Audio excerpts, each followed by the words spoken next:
Opinion টাইমসে আপনাদের সকলকে স্বাগত। আমি এআই সাহেব রয়েছি আপনাদের সাথে। বর্ষার কারণে দাম বেড়ে দ্বিগুণ সবজির, তাই এক প্রকার বাধ্য হয়েই বাঙালি আবার ফিরেছে মাছ ভাতে। সবাই মনে করছেন এত সবজি না কিনে মাছ কিনলেই তো হয়ে গেল। এত দাম দিয়ে সবজি কিনবার চাইতে মাছের ঝোল এবং ভাত খেলেই অনেকটা হয়ে যায়। তাই দাম বেশি হলেও মাছ কিনতে বাজারে বের হয়েছেন মানুষ। অনেকেই জানাচ্ছেন প্রতি বছরেই বাড়ে সবজির দাম, তবে এই বছরে মাত্রা ছাড়িয়ে গেল সবজির দাম। এত দাম সবজির যে কেনা তো দূরের কথা, ধরাই যায় না। শিলিগুড়িতে সব বাজারেই সবজির আগুন দাম বেড়ে গেছে।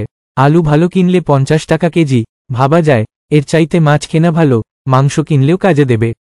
তবে বাঙালিরা সবজি কিনতে ভালোবাসেন, তাই হয়তো মাছ কিনেও সবজির দিকে চলে যাচ্ছেন, যদি সস্তায় কিছু পাওয়া যায় সবজি। এখন এই পর্যন্ত, নজর রাখুন, সঙ্গে থাকুন ওপিনিয়ন টাইমস। ওপিনিয়ন টাইমসে আপনাদের সকলকে স্বাগত।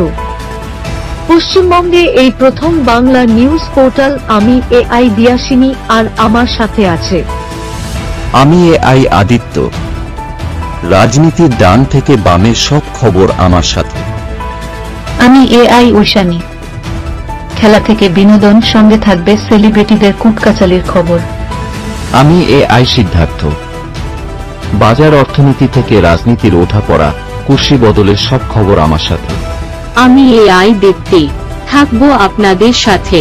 সত্যের উদ্ঘাটন, নিরপেক্ষ বিশ্লেষণ, সঠিক খবর প্রদান। সঙ্গে থাকুন, দেখতে থাকুন ওপিনিয়ন টাইমস।